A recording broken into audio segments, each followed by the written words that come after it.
Hello friends, मैं BPSC teacher सत्यम। आज आप सभी लोगों से एक इम्पॉर्टेंट टॉपिक पर डिस्कशन करना है, सीटेट के बारे में। यह जो है एक पात्रता परीक्षा है, एलिजिबिलिटी टेस्ट, जो कि टीचर बनने के लिए पास करनी होती है। और यह जो है डिफरेंट डिफरेंट स्टेट्स में, ज़्यादातर स्टेट्स में ये वैलिड है। कुछ स्टेट्स में नहीं वैलिड है, तो वहाँ पे जो है टेट एग्जाम्स का आयोजन होता है। सबसे पहले जान लेते हैं कि सीटेट परीक्षा क्या है और उसका पैटर्न क्या है एग्ज़ाम का। तो एग्ज़ाम का पैटर्न यह है कि इसमें जो है 150 क्वेश्चन होते हैं, और 150 क्वेश्चन के लिए आपको 150 मिनट यानी कि 2.5 घंटे का टाइम होता है। और इसमें 5 सब्जेक्ट्स जैसे कि CDP, child development and pedagogy जिसको कहते हैं, मैथमेटिक्स, इन्वायरमेंटल स्टडीज़, और उसके बाद आपके 2 लैंग्वेजेज होते हैं। 2 लैंग्वेजेज में एक इंग्लिश कंपलसरी होती है, बाकी जो दूसरी लैंग्वेज होती है, जो एक अदर लैंग्वेज होती है, उसको आप जो कॉन्स्टिट्यूशन की 22 लैंग्वेजेज हैं उसमें से आप कोई सा भी ले सकते हैं। तो मैं इसमें जो है आपको हिंदी बताऊंगा, हिंदी के बारे में। जो आपकी अदर लैंग्वेज है वो हिंदी की है। तो आपके इसमें 5 सब्जेक्ट्स हो गए total: CDP, maths, EVS, Hindi और इंग्लिश। तो इसमें सबसे पहली बात तो आती है कि लैंग्वेज 1 क्या लें, लैंग्वेज 2 क्या लें। देखिए, लैंग्वेज 1, लैंग्वेज 2, L1 L2 जो है, L1 आपको वो सब्जेक्ट लेना है जिसमें कि आपको ज़्यादा जो है आपको उस पर पकड़ हो। तो अगर कोई हिंदी किसी को ज़्यादा अच्छी तरीके से आती है, हिंदी में ज़्यादा कंफर्टेबल है, तो वो हिंदी को L1 ले, तो उसका L2 जो है इंग्लिश हो जाएगा। लेकिन यदि किसी बच्चे को इंग्लिश में ज़्यादा अपने आप को कंफर्टेबल फील करता है, तो उसको जो है इंग्लिश जो है L1 लेना चाहिए और हिंदी जो है L2 लेना चाहिए। देखिए, ये L1 और L2 का कॉन्सेप्ट क्या है कि देखिए, अगर आप हिंदी को L1 लेते हैं तो उसमें प्रोज और पोइट्री भी आती है। तो पोइट्री में क्या होता है कि आप अगर हिंदी से हैं तो पोइट्री आती है, तो उससे रिलेटेड क्वेश्चन आते हैं पैराग्राफ पे, तो उसे आप आसानी से कर सकते हैं। यदि आप इंग्लिश में जो है क्या कहते हैं, इंग्लिश को आप L1 बनाएंगे तो उसमें पोइट्री आएगी, तो आपको पोइट्री करना होगा। तो यदि आप L2 जो है इंग्लिश को बनाते हैं तो उसमें सिर्फ प्रोज जनरली आते हैं।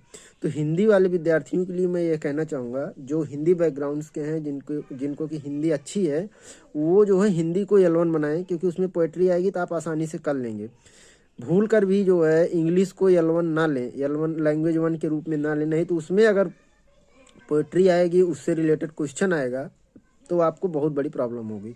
और इसका वैसे वर्षा है, मतलब इसका विपरीत है इंग्लिश वालों के लिए। तो इंग्लिश वालों को क्या करना है कि इंग्लिश को L1 लेना है, और जो है अदर जो दूसरी लैंग्वेज के रूप में आप वो हिंदी ले सकते हैं, या जो उनकी इच्छा हो।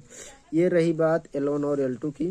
तो 5 सब्जेक्ट हो गए, 150 क्वेश्चन होते हैं और 150 मिनट होते हैं। तो ये टोटल इसकी बातचीत हो गई। अब हम बातचीत करते हैं सीडीपी की। तो सीडीपी जो है, इसमें जो है 30 क्वेश्चन होते हैं और 30 मार्क्स का ही होता है ये। तो बात करें कि इसकी फुल स्ट्रेटेजी सीडीपी की क्या होनी चाहिए। देखिए, सीडीपी पढ़ने के लिए अगर कोई पहली बार एग्ज़ाम दे रहा है, तो उसको मैं रिकमेंड करना चाहूँगा कि आप या तो सचिन सर की वीडियोस से कर सकते हैं, या जो है आप हिमांशी मैम की वीडियो से उसको कवर कर सकते हैं, जो कि फ्री ऑफ कास्ट यूट्यूब पर अवेलेबल है। और इसके अलावा आपको प्रीवियस ईयर क्वेश्चन करना पड़ेगा। अगर आप ये 2 चीज़ कर लेते हैं, वैसे तो अगर एक बार आप एग्ज़ाम दे चुके हैं तो प्रीवियस ईयर क्वेश्चन से ही सीडीपी कवर हो जाती है, और उसमें आपको फंडामेंटल चीज़ें ही पूछी जाती हैं, और उसको आप अच्छे तरीके से कर सकते हैं। यदि आप सीडीपी अच्छे से कर लेते हैं, तो जो मैथमेटिक्स में 15 क्वेश्चन सीडीपी का आता है, और 15 क्वेश्चन जो ईवीएस में आता है सीडीपी का, लैंग्वेज 1 में जो 15 क्वेश्चन सीडीपी का आता है, और लैंग्वेज 2 में जो सीडीपी का आता है, कुल मिला के वो पूरा आप अच्छे से कर सकते हैं, उसमें आपको कोई प्रॉब्लम नहीं होगी। लेकिन इसके लिए आपको सीडीपी अच्छे से करना होगा। तो आपको सचिन सर की वीडियोस अच्छे से देख लीजिए, या हिमांशी मैम की वीडियोस, दोनों ही अच्छा पढ़ाते हैं, अच्छे टीचर हैं, मैंने उनसे ही पढ़ा था। और सीडीपी में मुझे लगता है कि शायद मेरे 27 या 28 मार्क्स थे, अभी इतना एग्जैक्ट याद नहीं आ रहा है। टोटल मेरे जो प्राइमरी में फर्स्ट अटेम्प्ट में 111 नंबर थे। तो मैंने सचिन सर से उनकी वीडियोस देखी थी और हिमांशी मैम दोनों की मैंने वीडियोस देखी थी, प्लस प्रीवियस ईयर क्वेश्चन मैंने किया था। तो मेरे प्राइमरी में 27 नंबर थे शायद, और जूनियर में मेरे 29 थे जो है। और मैंने जो एग्ज़ाम दिया था 2022 वाला दिया था, और उसका एग्ज़ाम 2023 में हुआ था। उसके बाद हम लोग बातचीत करेंगे कि मैथमेटिक्स में आपका 15 क्वेश्चन तो सीडीपी का हो जाता है, तो वो तो आपका सीडीपी से ही कवर हो जाएगा। बाकी बचता है 15 क्वेश्चन। इसके लिए आपको कुछ नहीं करना है, आप केवल प्रीवियस ईयर का क्वेश्चन सॉल्व करें अच्छे से। प्रीवियस ईयर्स के जितने क्वेश्चन आते हैं, जिस टॉपिक से आते हैं, उसको अच्छे से कर लीजिए, तो आप अच्छे से उसको कर सकते हैं। अब थोड़ा इस समय क्या है, थोड़ा लेंदी क्वेश्चन भी आने लगे हैं, तो आपको घबराना नहीं है। लेंदी क्वेश्चन की भी प्रैक्टिस करके जाना है, और टाइम का भी थोड़ा ध्यान रखना है। अभी हम लास्ट में बात करेंगे कि किस सब्जेक्ट को किस सीक्वेंस में अटेम्प्ट करें तो ज़्यादा सही रहेगा। अभी हम सिर्फ जो है सब्जेक्ट की स्ट्रेटजी पे बात कर रहे हैं। तो आपका सीडीपी हो गया, मैथमेटिक्स हो गया, और जो तीसरा सब्जेक्ट है इन्वायरमेंटल स्टडीज, जिसको कि ईवीएस बोलते हैं, इसके बारे में हम बात करते हैं कि इसकी तैयारी कैसे करें जिससे कि आप अच्छा स्कोर कर सकें। तो देखिए, अगर आपको ईवीएस की तैयारी करना है तो आप पहले तीसरी क्लास, चौथी क्लास, पाँचवीं क्लास, थर्ड फोर्थ फिफ्थ की एनसीईआरटी को लाइन बाय लाइन पढ़ लीजिए। या आपको अगर टाइम नहीं है पढ़ने की, तो सचिन सर का जो है 60 वाला नोट्स आता है, जो कि एनसीईआरटी का जो समरी होता है वो दिया हुआ होता है, तो उसको आप कर लीजिए। तो वहाँ से उसके साथ साथ आप प्रीवियस ईयर क्वेश्चन कर लीजिए। तो इससे क्या होगा कि आपकी ईवीएस की तैयारी अच्छी हो जाएगी और आप इसमें अच्छा स्कोर कर पाएंगे। इसके बाद हम बातचीत करेंगे कि हिंदी की तैयारी करें कैसे, कि जिसमें आप हिंदी अच्छा कर पाएँ। अभी पिछले कुछ दिनों से क्या हो रहा है कि आपका हिंदी बहुत कठिन आ रही है। आप हिंदी को हल्के में नहीं ले सकते। हिंदी में मेरे भी बहुत ज़्यादा अच्छे नंबर नहीं आए थे, नहीं तो ये शायद मेरा स्कोर और भी अच्छा होता। आप लोग हिंदी को बहुत हल्के में लेते हैं, अच्छी प्रिपरेशन नहीं करते, लेकिन वहाँ जाने के बाद बहुत अजीब अजीब क्वेश्चन। इसमें सबसे ज़्यादा प्रॉब्लम बच्चों को सीडीपी में होती है। सीडीपी में ऐसे ऐसे क्वेश्चन आते हैं जो कुछ समझ में नहीं आता है। तो आपको क्या करना है, जो 15 क्वेश्चन सीडीपी का आता है उसको तो आप प्रीवियस ईयर क्वेश्चन से जो है कवर कर सकते हैं, लेकिन जो आपका 15 क्वेश्चन ग्रामर वाला आता है उसको आपको अच्छे से भी पढ़ना पड़ेगा, तभी आप जो है 30 में अच्छा स्कोर कर पाएंगे। तो उसके लिए क्या करिए, आपको एक आदित्य पब्लिकेशन की बुक आती है, जिसमें कि ग्रामर का जितना भी पोर्शन है विथ डिफरेंट एग्जाम में जो क्वेश्चंस आए हैं उसका पूरा कलेक्शन रहता है, और उसमें थ्योरी भी दी रहती है। तो मैं आपको रिकमेंड करूंगा कि आप आदित्य पब्लिकेशन से उसको पढ़िए, जिससे 15 क्वेश्चन वाला पोर्शन वहाँ से कवर हो जाएगा। बाकी 15 क्वेश्चन के लिए आप प्रीवियस ईयर क्वेश्चन कीजिए।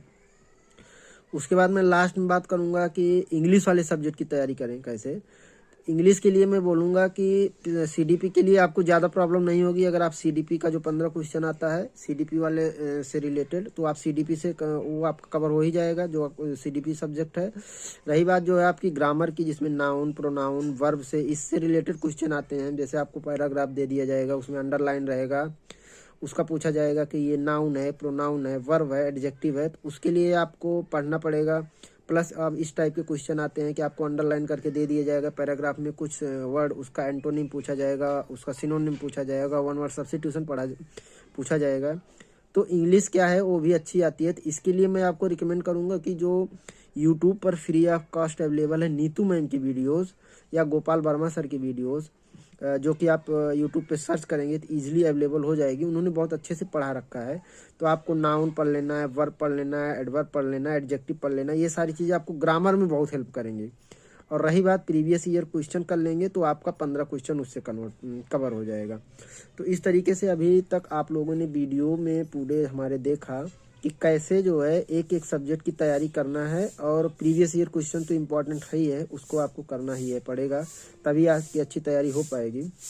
अब हम बात करते हैं कि जो है क्या किस सब्जेक्ट को पहले करें, किस सब्जेक्ट को दूसरे नंबर पे करें, तीसरे पे कैसे, और लास्ट में किसको करें। देखिए, सबसे पहले मैं रिकमेंड करूँगा कि आप जब भी एग्ज़ाम हॉल में जाएँ तो सबसे पहले आप सीडीपी को जो है सबसे पहले करें। सीडीपी क्या होता है कि थोड़ा एंगेजिंग भी होता है, उसमें ऐसे क्वेश्चन होते हैं कि आपको थोड़ा इंटरेस्ट बनता है। शुरू में थोड़ा क्या होती है, घबराहट होती है।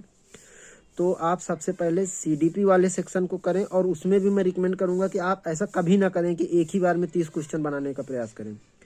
सीडीपी कुछ पहले जो है ऑनलाइन पेपर होता था, अभी हाल ही के दिनों में क्या है फिर से ऑफलाइन होने लगा है। तो आपको क्या है कि इसमें बहुत ज़्यादा टाइम की मतलब ये है कि थोड़ा बबल करने में ज़रूर लगता है, लेकिन आप क्वेश्चन को जो है जल्दी जल्दी देख भी सकते हैं, ना तो माउस पे क्लिक करना है ना कुछ। तो सबसे पहले आप सीडीपी करिए मेरे हिसाब से, और उसके बाद दूसरे नंबर पर आप ईवीएस कीजिए, इन्वायरमेंटल स्टडीज़। तीसरे नंबर पे आप हिंदी कीजिए जो आपका L1 है। अगर आपका L1 इंग्लिश है तो आप इंग्लिश कीजिए, जिसमें भी आप कंफर्टेबल हो।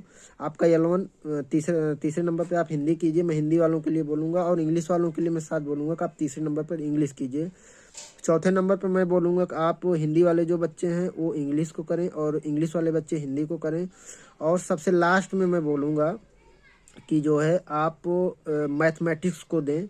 और एक बात का विशेष ध्यान रखें, स्पीड जो है आपको मेंटेन करके रखनी है, नहीं तो ऐसा कहीं ना हो कि आप 4 सब्जेक्ट करते करते इंग्लिश माफ कीजिएगा मैथमेटिक्स के लिए समय ना बचे। तो आपका इसका विशेष ध्यान रखना था। मैंने बहुत बच्चों को देखा है कि वो क्या करते हैं कि 4 ही सब्जेक्ट करते हैं, 5वें सब्जेक्ट तक पहुँचते पहुँचते उनका टाइम ही नहीं बचता है। तो टाइम मैनेजमेंट का विशेष ध्यान रखना है। आपके सीटेट अगर नहीं निकल रहा है तो इसका भी एक फैक्टर है। अभी इसमें बात करूंगा कि सीटेट निकलता क्यों नहीं, बच्चे फेल नहीं होते। इवन मैंने ऐसे बच्चों को देखा है जिनका यूपी टेट निकल जाता है लेकिन सीटेट नहीं निकल पाता है। तो अभी तो हम इसमें पेपर 1 की बात कर रहे हैं, पेपर 2 की अलग से एक वीडियो हम आप लोगों के लिए बना देंगे कि उसमें अच्छा स्कोर कैसे करें। तो आपको क्या करना है, आपने सीक्वेंस समझ लिया, इस सीक्वेंस में करेंगे तो आपको कोई प्रॉब्लम नहीं होगी। और अब हम लास्ट में ये बातचीत करना चाहते हैं कि सीटेट में आपको किन चीज़ों का ध्यान रखना है, और कितने दिनों की ये प्रिपरेशन होती है जिससे कि आप अच्छा स्कोर कर पाएँ, और आप पहले ही अटेम्प्ट में जो है इसको पास कर लें। बार बार आपको अपना पैसा ना खराब करना पड़े, आपका टाइम जो है इस एग्ज़ाम को देना ना पड़े, क्योंकि आप अगर एक बार क्वालिफाई हो जाते हैं तो ये लाइफ टाइम के लिए वैलिड होता है। आपको बार बार इसमें अपना टाइम इन्वेस्ट नहीं करना पड़ेगा, और जो आप मानसिक तनाव से गुजर रहे हैं उससे नहीं गुजरना पड़ेगा। तो इसके लिए सबसे पहली बात तो आप सीडीपी बहुत ही अच्छे से पढ़ें, क्योंकि अगर ओवरऑल आप देखेंगे तो 4 सब्जेक्ट में 15-15 क्वेश्चन आते हैं, तो 60 क्वेश्चन तो आपके सीडीपी के हो गए 4 सब्जेक्ट से, मैथ्स, ईवीएस, हिंदी, इंग्लिश से। और 30 क्वेश्चन आपके आते हैं सीडीपी के अलग से। तो 60 ये और 30 ये 90 क्वेश्चन तो आपके सिर्फ और सिर्फ सीडीपी से आता है। तो आप ये समझ सकते हैं कि अगर आपकी तैयारी सीडीपी की अच्छी है तो कोई माई का लाल पैदा नहीं कि आपको सीटेट का एग्ज़ाम क्रैक ना कर पाएँ, आप क्रैक कर लेंगे। और जो लोग अगर नहीं कर पा रहे हैं तो इसका विशेष ध्यान रखें कि आप लोग किस डायरेक्शन में मेहनत कर रहे हैं। अगर अच्छी डायरेक्शन में करेंगे तो आप कम टाइम में आप इस एग्ज़ाम को डेफिनेटली क्रैक कर लेंगे। बहुत सारे बच्चे होते हैं 10 दिन में 15 दिन में एग्ज़ाम को क्रैक कर लेते हैं पढ़ के, उनके भले अच्छे नंबर ना आए लेकिन वो जनरल का जो 90 नंबर है उसको क्रॉस कर जाते हैं, या कि जो रिजर्व कैटेगरी का 82 नंबर है उसको क्रॉस कर जाते हैं। तो आपको ये ध्यान रखना है सीडीपी अच्छे से करना है। साथ में अगर आपको अच्छा नंबर लाना है तो साथ में जो 15 क्वेश्चन अलग होते हैं मैथ के, ईवीएस के, इंग्लिश के, हिंदी के, उसको भी करना पड़ेगा। और लास्ट में मैं बात करूंगा कि ये एग्ज़ाम की तैयारी में कितना टाइम लगता है। देखिए, अगर मैं ईमानदारी से बताऊं कि मैंने कितना टाइम दिया था, तो मैंने इसमें ईमानदारी से मैं आपको बता रहा हूँ, इसमें कोई भी जो रियलिटी है मैं वो आप लोगों को बता रहा हूँ। आप इससे मेरा आकलन भी कर सकते हैं, ये आपकी मर्जी है, मैं आपके ऊपर छोड़ रहा हूँ। मैंने इसमें दिया था लगभग 2.5 से 3 महीने का पूरा टाइम दिया था। और अगर आप इतना टाइम देते हैं 2 से 2.5 महीने, 3 महीने, आपके ऊपर है, कोई 2 महीने में भी कर सकता है, बहुत बच्चे 15 से 20 दिन में भी कर सकते हैं। लेकिन अगर आप 2.5 महीने, 3 महीने इस एग्ज़ाम को देते हैं और जितनी बातें मैंने बताई हैं उसको फॉलो करते हैं, तो मुझे नहीं लगता है कि आप इस एग्ज़ाम को क्रैक नहीं कर सकते हैं। और वैसे भी ये इतना कठिन एग्ज़ाम नहीं है, ये एक सिर्फ बेसिक एग्ज़ाम है कि आप अगर इसको पास कर लेते हैं, जो कि 60% नंबर लाना होता है, तो आप किसी भी स्टेट में अगर आपके पास जो है बीएड या डीएलएड है तो उसको जो है एग्ज़ाम में अप्लाई कर सकते हैं। अगर यह वीडियो आपको पसंद आई है तो कृपया जो है चैनल को सब्सक्राइब करें, वीडियो को लाइक और शेयर करें। धन्यवाद।